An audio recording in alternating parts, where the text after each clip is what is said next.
एक सोच स्वयं की ओर चैनल में मैं आप सभी अपनों का प्रियजनों का स्वागत करता हूं, धन्यवाद देता हूं।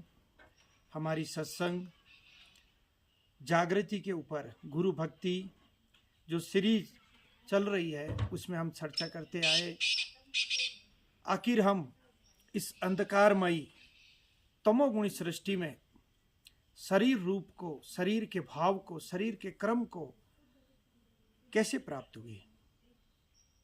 जब शास्त्रों में हमारे ऋषि मुनि, हमारे महापुरुष साधु संत बताते हैं कि हम शरीर नहीं, हम आत्म स्वरूप है और आत्म विराट का अंश है, परम स्वरूप का अंश है, तो हम फिर शरीर भाव को कैसे प्राप्त हुए।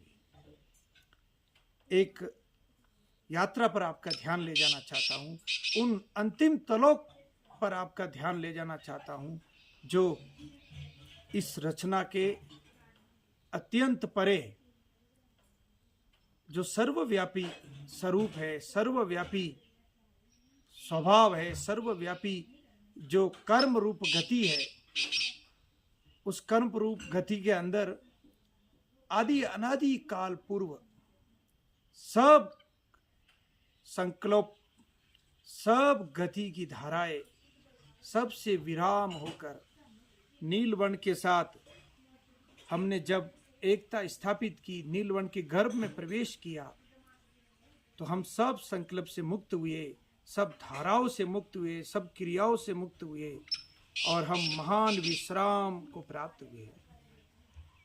लेकिन ये क्रम तो निरंतर चला रहता है, कभी विश्राम तो कभी गति। और फिर जब हमारा गति का समय आया, विराट चेतना से हम फिर भिन्न हुए, शक्ति रूप को धारण किया और शक्ति रूप को धारण करके जैसे जैसे हम अनंत में यात्रा को प्राप्त हुए, गति को प्राप्त हुए, जैसे जैसे हम और तलों पर गिरते गए, सतोगुणी प्रधान तलों में हम दिव्यता को प्राप्त हुए। उसके बाद जब रजोगुणी प्रधान तलों को हम प्राप्त हुए तो वहाँ हम देवत्व को प्राप्त हुए। देवत्व से हम जब तमोगुणी प्रधान तल को प्राप्त हुए तो मानव, असुर, ये दो स्वभाव और देवत्व तीनों का मिश्रित तमोगुणी प्रधान क्षेत्र अंधकारमयी को हम प्राप्त हुए। और अंधकारमयी में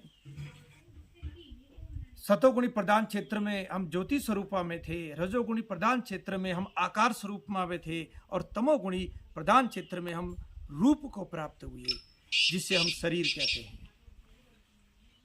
हो गया।